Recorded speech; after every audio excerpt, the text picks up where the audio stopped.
अस्सलाम वालेकुम नाजरीन, एक नए व्लॉग के साथ आपकी खिदमत में हाजिर है। नाजरीन, आज की इस वीडियो में हम दो बड़ी खबरें आपके साथ शेयर करेंगे। एक खबर उसके बारे में हमने आपको दोपहर को ही बताया था अपनी गुज़िश्ता वीडियो के अंदर कि जस्टिस शौकत अजीज़ सिद्दीकी को अब बहाल कर दिया गया है। उनकी जो बरतरफी का फ़ैसला है उसको अदालत ने कलअदम करार दे दिया है और ये फ़ैसला जो है ये तो आप तक हमने पहुँचा दिया, मगर इस फ़ैसले के साथ कुछ वजूहात हैं वो आपके साथ शेयर करेंगे और आपको बताएंगे कि जैसे जस्टिस काजी फ़ाइज़ ईसा के बारे में माजी में भी कई दफ़ा ये बात की गई है और एक मरतबा फिर ऐसा ही लगता है कि उन्होंने अपने ही कही हुई बातों से एक यू टर्न लिया है। कमरा अदालत में वो जो बातें कर रहे थे फ़ैसला उसके बरक्स दिया, तो आखिर क्यों दिया, आखिर क्या वजूहात थी, उसको आपके साथ शेयर करेंगे और एक्सप्लेन भी करेंगे। दूसरी जानिब एक और बेंच, बड़ा ही इम्पोर्टेंट बेंच जिसके ऊपर तमाम लोगों की नज़रें लगी हुई थी कि ये बेंच क्यों नहीं तश्कील दिया जा रहा, फाइनली वो भी तश्कील दे दिया गया है। फ़ौजी अदालतों में जो सिविल का ट्रायल है उसमें इंट्रा कोर्ट अपीलें फ़ाइल कर रखी हैं हुकूमत ने और मुख्तलिफ़ हुकूमतों ने। उनको अदालत ने अब दोबारा से समाअत के लिए मुकर्रर भी किया है और एक लार्जर बेंच भी तश्कील दिया है और फिर यहाँ पर एक डंडी भी मारी गई है, उसके बारे में आपको बताएंगे। सबसे पहले शौकत अजीज़ सिद्दीकी साहब का जो फ़ैसला है, जो बुलंदो बांग ऑब्जर्वेशंस थी, जो दावे थे, जो आप कह सकते हैं रिमार्क्स कमरा अदालत में दिए गए थे और उसके बरक्स जो फ़ैसला होम्योपैथिक है, क्योंकि ये होम्योपैथिक मैं नहीं कह रहा, बहुत से वकला भी आज ये बात कर रहे हैं। अब आते हैं उसकी तरफ। एक तो चलें जो उसका ऑपरेटिंग पार्ट है वो तो यही है कि जस्टिस शौकत अजीज़ सिद्दीकी के खिलाफ सुप्रीम जुडिशल कौंसिल की सिफारिश को कलअदम करार दे दिया गया है जिसमें उन्हें बरतरफ करने का कहा गया था और जो बरतरफी का नोटिफिकेशन है उसे भी अदालत ने कलअदम करार दे दिया है। सुप्रीम कोर्ट ये कहती है कि बदकिस्मती से सुप्रीम कोर्ट फैसले में ताख़ीर की वजह से जस्टिस शौकत अजीज़ सिद्दीकी रिटायरमेंट की उम्र को पहुँच गए।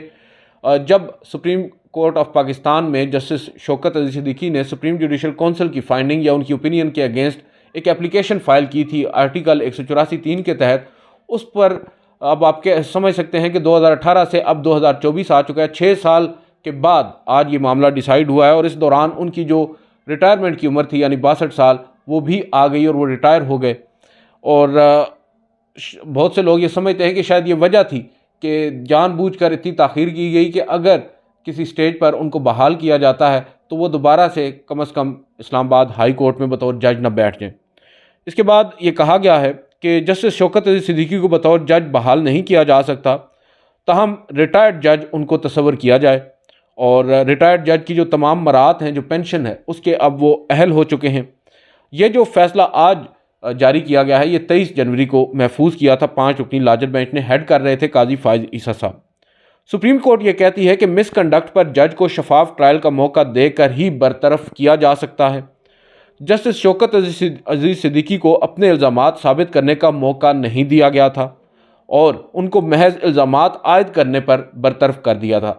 आपको याद होगा शौकत अजीज़ सिद्दीकी साहब ने उस वक्त की जो इंटेलिजेंस एजेंसी है ISI, उस वक्त के जो उसके ओहदेदारान थे बिलखसूस जनरल फैज़ हमीद और ब्रिगेडियर रामे, उन पर इल्ज़ामात आयद किए थे। उनसे मुलाकात करने का भी उन्हें कहा था कि उन्होंने मुझसे मुलाकात में मुझे कहा कि नवाज़ शरीफ और मरीम नवाज़ के केसेस पर बात की और कहा कि इन पर आप जो है इनको बरी ना होने दें किसी भी सूरत में। इंतखाबात से पहले अगर ऐसा हुआ तो हमारी 1 साल की मेहनत ज़ाया हो जाएगी। ये तमाम बातें जस्टिस शौकत अजीज़ सिद्दीकी ने कही थी और अपने बयान हल्फी में भी जो उन्होंने बाद अज़ां सुप्रीम कोर्ट में दायर किया उसमें भी उन्होंने ये बातें कही थी। फिर सुप्रीम कोर्ट ये कहती है कि इल्ज़ामात की तहकीकात के बगैर जज को हटाने से अदलिया की आज़ादी को शदीद धचका पहुँचता है। किसी जज को हटाना बिलाशुबा अवामी अहमियत और मफाद आमा का मामला है। एक आज़ाद अदलिया तमाम बुनियादी हकूक़ की ज़ामिन है। आज़ाद अदलिया के बगैर बुनियादी हकूक़ ख़तरे में पड़ जाते हैं। खैर ये टेक्स्ट बुक बातें हैं। उन्होंने कहा कि शौकत अजीज़ सिद्दीकी की दरख्वास्तें आइन के आर्टिकल 184(3) के तहत काबिल समाअत थीं और फिर यहाँ पर अब जनरल फैज़ हमीद साहब का तज़किरा आता है। फैसले में काजी फ़ाइज़ ईसा साहब कहते हैं कि जस्टिस शौकत अजीज़ सिद्दीकी ने बिलाशुबा जनरल रिटायर्ड फैज़ हमीद पर संगीन इल्ज़ामात लगाए थे और इल्ज़ामात हसास नौइयत के मुकदमात में मुदाखलत के थे। वो जो बात पहले हमने आपसे कही कि जो शौकत अजीज़ सिद्दीकी साहब थे उन्होंने कहा था कि जो नून लीग यानी नवाज़ शरीफ और मरीम नवाज़ के केसेस हैं उन पर उन्होंने बात की थी और अब यहाँ पर फैसले में ये कहा जा रहा है कि शौकत अजीज़ सिद्दीकी को अपने इल्ज़ामात साबित करने का मौका नहीं दिया गया, ना ही उनको इन लोगों से रूबरू किया गया जिन पर इल्ज़ामात लगाए गए थे, ना ही उनके साथ जो ब्रिगेडियर रामे हैं या जनरल फैज़ हमीद हैं जिन पर उन्होंने डायरेक्टली इल्ज़ामात लगाए थे, उनसे रूबरू किया सुप्रीम जुडिशल कौंसिल ने। उन्होंने कहा कि फैसले में हमने इस कोताही को नोट किया और फैज़ हमीद और दीगर को नोटिस जारी किया। आपको याद होगा जब शौकत अली सिद्दीकी साहब की दरख्वास्त पर समाअत कर रहे थे चीफ जस्टिस काजी फ़ाइज़ ईसा, तो उन्होंने ना सिर्फ जनरल फैज़ हमीद को बल्कि ब्रिगेडियर रामे को भी नोटिस किया था। और आपको याद होगा हमने आपसे ये शेयर किया था, ख्वाजा हारिस साहब की खिदमात हासिल की थी वजारत दिफा ने, और ख्वाजा हारिस साहब ने ब्रिगेडियर रामे जो कि इस वक्त भी फ़ौज में गालिबन मेजर जनरल के ओहदे पर हैं और जनरल रिटायर्ड फैज़ हमीद, उनकी जानिब से एक जवाब सुप्रीम कोर्ट में जमा करवाया था जिसमें उन्होंने इन इल्ज़ामात को यकसर मुस्तरद किया था। फिर कहते हैं कि फैज़ हमीद और दीगर ने अपने जवाब में इल्ज़ामात की तरदीद की है, जबकि वो ये भी कहते हैं कि मुतज़ाद बयानात पर कौंसल की जिम्मेदारी थी कि हक़ाइक़ की इंक्वायरी करे। कौंसल ने जस्टिस शौकत अली सिद्दीकी को अपने अल्फाज और उनके जवाबात के मंदरजात को कोई हैसियत नहीं दी। सुप्रीम जुडिशल कौंसिल ने खुद फ़र्ज़ कर लिया। सुप्रीम जुडिशल कौंसिल के फ़ैसले को मुनसिफाना कहना मुश्किल होगा। उन्होंने कहा कि शौकत अली सिद्दीकी ने इल्ज़ाम लगाया था कि फैज़ हमीद और दीगर नवाज़ शरीफ मरीम नवाज़ केसेस का मखसूस फ़ैसला चाहते थे। जस्टिस सिद्दीकी ने इल्ज़ामात उस वक्त के चीफ जस्टिस पर भी लगाए, यानी अनवर कासी साहब जो कि इस्लामाबाद हाई कोर्ट के चीफ जस्टिस थे। फिर कहते हैं कि साबिक जो चीफ जस्टिस है इस्लामाबाद हाई कोर्ट के अनवर कासी, उन्होंने भी ख़त लिखकर इन इल्ज़ामात की तरदीद की, क्योंकि आपको याद होगा जिस रोज़ जनरल फैज़ हमीद का जवाब आया उसी रोज़ अनवर कासी साहब ने भी अपना एक ख़त सुप्रीम कोर्ट में भेजा था और उन्होंने भी इन इल्ज़ामात की तरदीद की थी। फिर कहते हैं फ़ैसले में कि कौंसिल ख़ुद कैसे तयन कर सकती है कि चीफ जस्टिस को के जूनियर जज गलत कह रहे थे। सुप्रीम कोर्ट ने अब यहाँ पर यह चीज़ बड़ी इंपॉर्टेंट है कि अदालत ने जो आर्मी चीफ़ हैं, साबिक army chief general Qamar Javed Bajwa और उस वक्त की जो हुकूमत थी उनके खतूत को भी अपने इस फैसले का हिस्सा बनाया है। और फैसले में ये लिखा है कि साबिक आर्मी चीफ़ और हुकूमत वक्त ने भी मामले पर सुप्रीम कोर्ट को खतूत लिखे और सुप्रीम जुडिशल कौंसिल ने उन खतूत का हवाला तक अपनी ओपिनियन में नहीं दिया था। खतूत के बाद और भी ज़रूरी हो गया था कि मामले की इंक्वायरी करवाई जाती, क्योंकि जहाँ तक बात है जनरल बाजवा साहब के उस ख़त की जो उन्होंने सुप्रीम जुडिशल कौंसिल या सुप्रीम कोर्ट को भेजा था, उसमें वो भी ये कह रहे थे कि जस्टिस शौकत अली सिद्दीकी साहब के जो इल्ज़ामात हैं उन पर तहकीकात करवाई जाएँ, उनकी तहकीकात होनी चाहिए, इंक्वायर किया जाना चाहिए। और वफाकी हुकूमत ने भी उस वक्त 2018 में यही राय दी थी। 22 जुलाई 2018 को आर्मी चीफ़ ने ख़त लिखा था और 24 को फिर हुकूमत ने लिखा था। बाद अज़ां 2021 में वफाकी हुकूमत ने जो ओपिनियन दी उसके मुताबिक वफाकी हुकूमत ये समझती थी कि जस्टिस शौकत अली सिद्दीकी साहब के इल्ज़ामात जो हैं वो बेबुनियाद हैं। क्यों? और फिर यहाँ पर चीफ जस्टिस कहते हैं कि ये एक ही हुकूमत है मगर 2 साल के बाद उनका बयान बदल गया। फिर वो ये कहते हैं कि साबिक अटॉर्नी जनरल का नुक्ता नज़र जिसे कौंसिल ने कबूल किया आइन के मुताबिक नहीं था। और साबिक अटॉर्नी जनरल उस वक्त अनवर मंसूर थे। इमरान खान साहब की हुकूमत की बात हो रही है और उनके मौक़िफ़ को सुप्रीम कोर्ट अब कह रही है कि वो दुरुस्त नहीं था जो नुक्ता नज़र उन्होंने पेश किया और कौंसिल ने उस वक्त उसे कबूल किया। फिर कहते हैं कि बिलाशुबा शौकत अली सिद्दीकी ने फैज़ हमीद पर संगीन इल्ज़ामात लगाए। बहरहाल इसमें वो चीज़ें फिर रिपीट होंगी। यहाँ पर आगे बढ़कर वो ये कहते हैं कि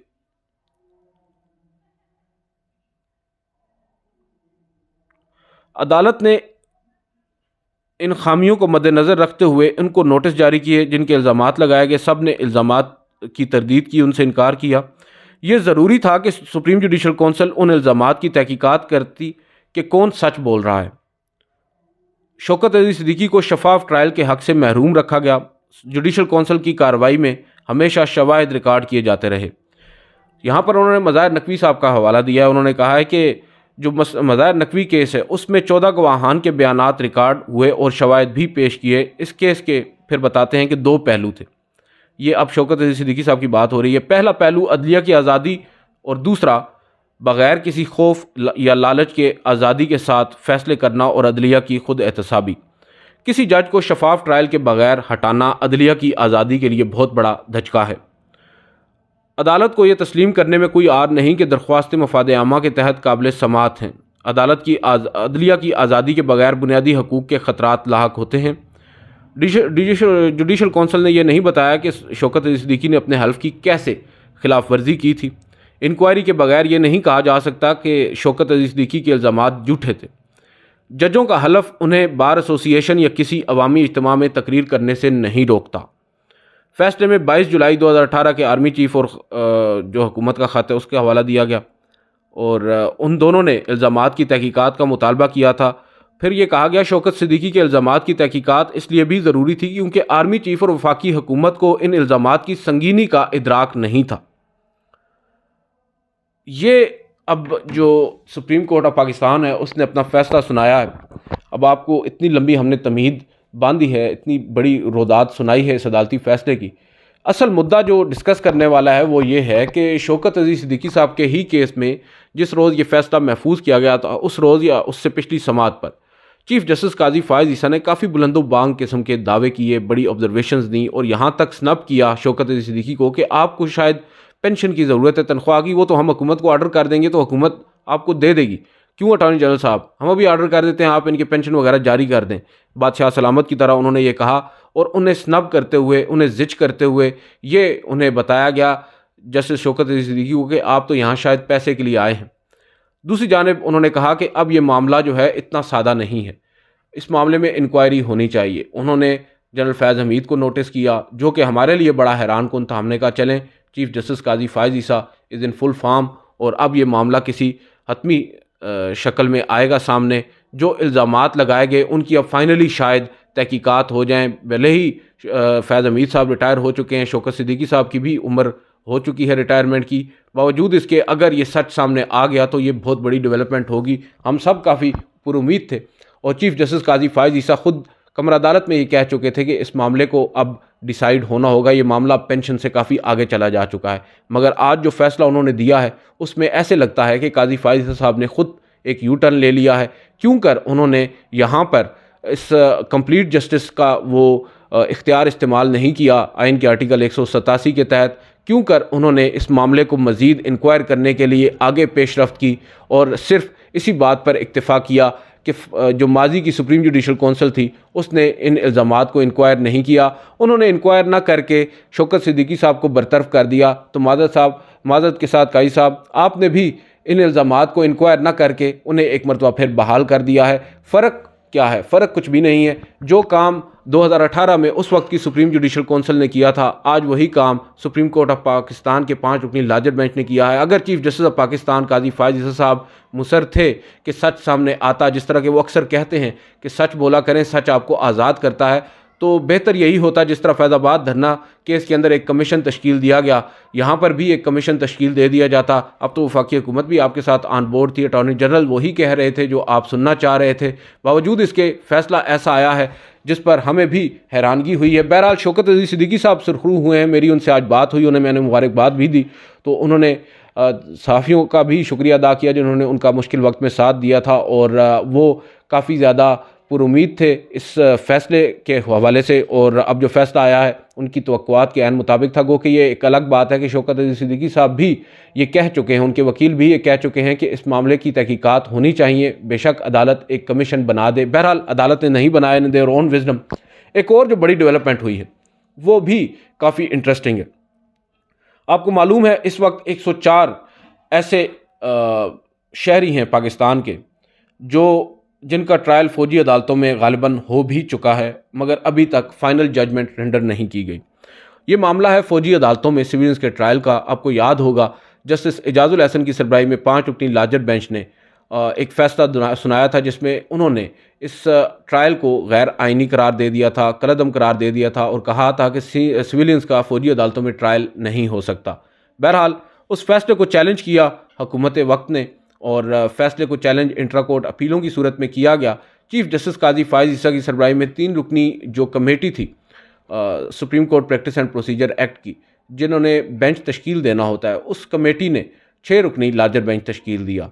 बाद अज़ां एक कंस्पिरेसी सामने आई, एक कंट्रोवर्सी ने जन्म लिया जब जस्टिस एजाजुल एहसन ने गालिबन 2 खतूत उसी कमेटी को लिखे और उसमें उन्होंने अपना डाइसेंट बताया और बताया कि किस तरह चीफ जस्टिस काजी फ़ायज़ ईसा ने उन्हें ये यकीन दहानी करवाई थी कि जो फ़ौजी अदालतों का इंट्रा कोर्ट अपीलों का मामला है उसके ऊपर लार्जर बेंच तश्कील दिया जाएगा, तमाम सीनियर जजेस पर मुश्तमिल जो कि अवेलेबल होंगे, और कम से कम 7 रुकनी लार्जर बेंच बनाया जाएगा।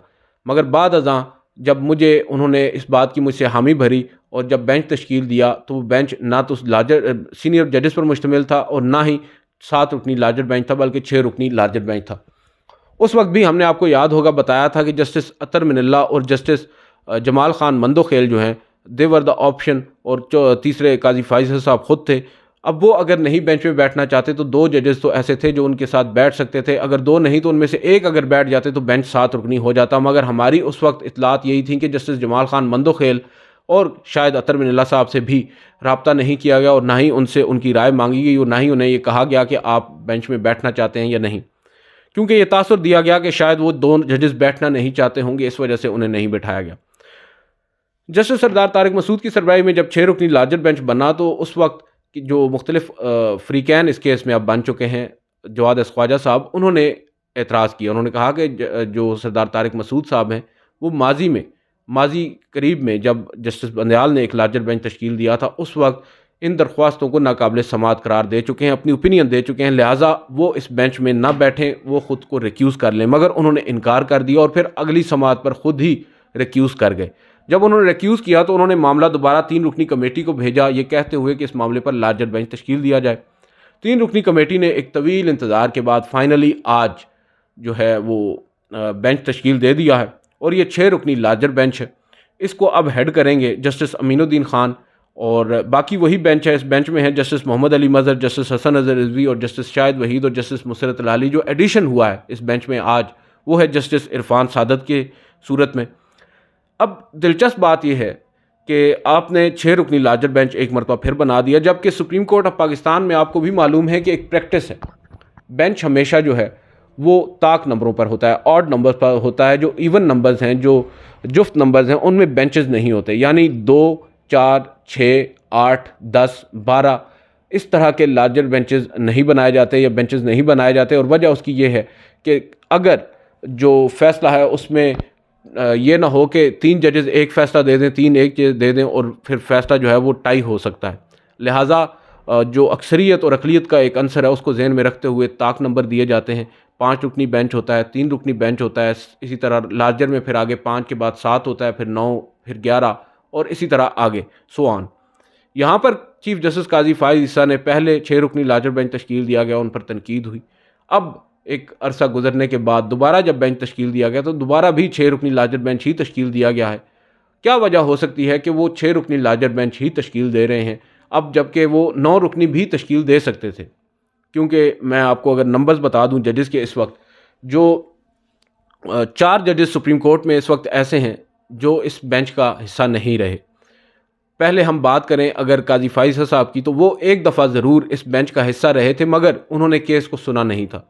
जस्टिस उमर अता बंदयाल ने जब सबसे पहले ये दरख्वास्तें सुप्रीम कोर्ट में आई थी, उन्होंने एक 9 रुकनी लार्जर बेंच बनाया था। काजी फाइज़ और जस्टिस सरदार तारिक मसूद उसमें शामिल थे। काजी फाइज़ साहब ने बेंच यूँ ही बैठा, समात शुरू होने लगी, उन्होंने बेंच केस की समात से कबल ही वहाँ पर एक तकरीर की कमरा अदालत में और एतराज़ किया और साथ ही एहतजाजन उठ खड़े हुए और कहा कि मैं इस बेंच में नहीं बैठूंगा, क्योंकि ये बेंच उस वक्त जो कानून बन चुका था supreme court practice and procedure act, उसके तहत नहीं बना, सीनियर जजेस से मुशावरत के बगैर बनाया गया है लार्जर बेंच, लिहाजा मैं इसमें नहीं बैठूंगा। उनकी यही राय थी, उन्होंने केस को छेड़ा ही नहीं था। लिहाजा मैं ये समझता हूँ कि आज भी जस्टिस काजी फाइज़ ईसा इस बेंच का हिस्सा बन सकते थे। इसके बाद आते हैं जस्टिस जमाल खान मंदोखेल के। वो पहले किसी भी सूरत में किसी भी स्टेज पर इस केस का हिस्सा नहीं रहे, वो भी अवेलेबल थे। जस्टिस अतर मिनल्ला इसी तरह अवेलेबल थे और जस्टिस नईम अफ़गान जो कि अब नया एडिशन है सुप्रीम कोर्ट ऑफ पाकिस्तान में, वो भी अवेलेबल थे। 4 जजेस ऐसे थे जिनको अब इस बेंच में शामिल किया जा सकता था। और अगर काजी साहब नहीं चाहते कि वो खुद बैठें, और क्योंकि एक बात की जाती है कि शायद 2015 में उन्होंने एक इख्तिलाफी नोट लिखा था फ़ौजी अदालतों से मुतालिक, तो शायद वो इस वजह से भी ना बैठ रहे हो, चलें, फेयर इनफ। लेकिन 3 जजेस तो अवेलेबल हैं, और अगर आज जो 3 जजेस को भी शामिल किया जाता तो ये बेंच मज़ीद बड़ा होता, 9 रुकनी लार्जर बेंच बन जाता। और अगर 9 रुकनी नहीं भी बनाता तो कम से कम 7 रुकनी तो बन ही सकता था। तो बहुत सी बातें हैं बावजूद इसके कि अब जो कमेटी है supreme court practice and procedure act, उसकी भी कंपोजिशन तब्दील हो चुकी है। अब उस कमेटी में जस्टिस काजी फ़ाइज़ ईसा, जस्टिस मंसूर अली शाह और जस्टिस मुनीब अख्तर हैं। जस्टिस मुनीब अख्तर ने इस मामले पर क्या ओपिनियन दी वो भी देखने से ताल्लुक़ रखती है। अभी वो ओपिनियन हमारे सामने नहीं आई। जो 14 मार्च की मीटिंग हुई थी उसमें तो यही हमें बताया गया, जो मिनट्स ऑफ द मीटिंग है उनके मुताबिक कि उस रोज़ पहली दफ़ा जस्टिस मुनीब अख्तर ने बतौर मेंबर उस मीटिंग में हिस्सा लिया। उनको मुबारकबाद दी गई, उनको वेलकम किया गया और साथ ये बताया गया कि अब आइंदा हफ्ते के जो बेंचेस हैं उनकी तश्कील के हवाले से फ़ैसला किया गया है। तफसीलात नहीं दी गई उन मिनट्स ऑफ द मीटिंग में माजी के बरक्स। और अब जो गुज़िश्ता रोज़ मीटिंग हुई है जिसमें ये आज के बेंच बनाने का फ़ैसला हुआ है, उसके मिनट्स ऑफ द मीटिंग जारी नहीं किए गए। उम्मीद है आज कल में वो भी आ जाएंगे। जब वो सामने आएंगे तो फिर मामला मज़ीद भी खुलकर सामने आएगा। देखना होगा कि क्या जस्टिस मुनीब अख्तर ने वही राय दी है और जो ये फ़ैसला किया गया है बेंच की तश्कील का, क्या ये मुतफ़िक़ा है। ये बड़ा इंपॉर्टेंट पहलू है क्योंकि माजी में जस्टिस एजाज़ुल एहसन अपना इख्तिलाफ़ कर चुके हैं और उस इख्तिलाफ़ को वो बाकायदा तौर पर ख़त की सूरत में पब्लिक भी कर चुके हैं। बहरहाल देखते हैं अब मज़ीद क्या होता है। आज की इस वीडियो से इतना ही, इजाज़त दीजिए। अल्लाह हाफ़िज़।